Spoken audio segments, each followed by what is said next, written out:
handsome face, genius in his eyes. She opened the anthology reverently, only to have communion interrupted by the arrival of 3 women. "Hi," she forced herself to say. "I'm Patricia Curren." Anne, Becky, and Candace responded in kind. Mid-40s, she decided. Cookie-cutter women. A, B, and C from the same alphabet. They settled on the other side of the pool. Was it her? The angle of the sun? A breeze off the ocean she was missing? Was it Chekhov and the yellow highlighter in her hand? She dropped both in her bag, watched the waves for a moment, lay back, and eavesdropped. Which player? The one in ready position perfection. The one with the very fine ass. If his shorts were shorter or tighter, he couldn't get them on. Or off. He must have a tailor. Those shorts must be custom-made. She turned her attention to the on-court whops and thwacks, trying to discern the sounds of success and failure. She adjusted her chair and rolled over to tan her back, resting her chin on her hands. The player turned toward the pool and pulled off his shirt. He used it to wipe sweat from his face and arms, then tossed it to a corner of the court. Michelangelo's David, sighed A, B, or C. Patricia had forgotten who was who. She sighed too, but at the cliché.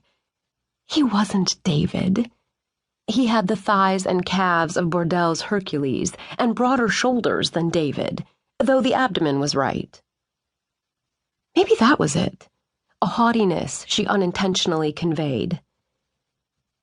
He has legs like that dancer, Barry something, said A, B, or C. Baryshnikov, she wanted to say. Mikhail. Legs like Vilas. Vilas, she murmured. Who is Vilas? See, Patricia, you don't know everything. She went to the outdoor cafe for an iced tea. Sweet tea, this was South Carolina. Then back to her chair. She tried Fear of Flying and couldn't help her studious self. She took out the highlighter.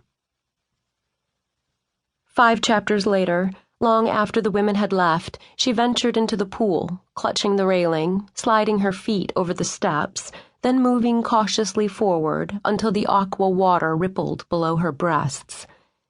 The sun, straight up and searing her skin, advised her to put on her cover-up and go home. She took heed. Back on the deck, she picked up her beach bag, or book bag, and winced as its straps bit her shoulder. She started for the parking lot. She didn't stop at the tennis pro shop. Something stopped her, or so she told herself as she stepped inside. It was small, unmanned, and jam-packed with merchandise. She considered the apparel and equipment, dresses, socks, shoes, rackets displayed on the wall. She walked across the shop and onto the rear veranda. David was on the far side of the court, directly before her, shirtless still, alone, working on his serve. Tossing, coiling, releasing, leaping, connecting. It was balletic. Unnoticed, she watched until he'd served the last of the yellow balls from a wire basket. He was starting toward the near side of the court to collect them when he saw her. He stopped, pulled on his shirt, and approached. She turned to go, or meant to. He looked up at her from the base of the steps. Hi. Hi, It's Thursday. We close at 12 on Thursdays. I'm sorry, the door was open. I guess I forgot to lock it. He smiled and shrugged. So I guess we're not closed. They stepped into the shop together, and she drew a breath infused with sun-baked skin and sweat, indistinguishable as his or hers. The hint of chlorine